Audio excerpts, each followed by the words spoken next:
Mukomana anonzi Chatunga Mugabe achizovhura hombe manje wamuza kuti aiwa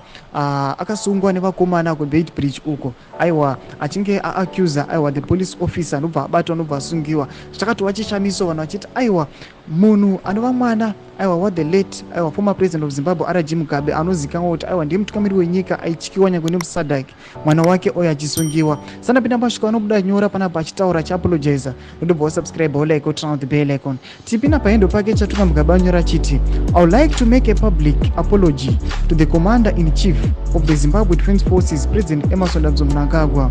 Home Affairs Minister Kazembe, and Commissioner General of Police Matanga for my actions last Saturday. Surely forgive me for the disorderly conduct I overreacted. Panapa anoya achi apologize achiti aiwa vakomana akaregererewo ndaka overreacta aiwa ndika disrespecta ma police officers vaiva on duty. Panapa vanhu vese vanoziva kuti aiwa Chatunga Mugabe akatoendeswa in custody akatotogwa nemakomana nemapurisa anoda the act yakanga aita since aiwa he disrespected the law. Panapa tinomuona anoya achikumbira regerero chakatova chishamiso vanhu vachiona kuti aiwa mapurisa enyika yeZimbabwe aiwa vakatoda zvivindi zvokutoti aiwa this guy kunyange zvake aiwa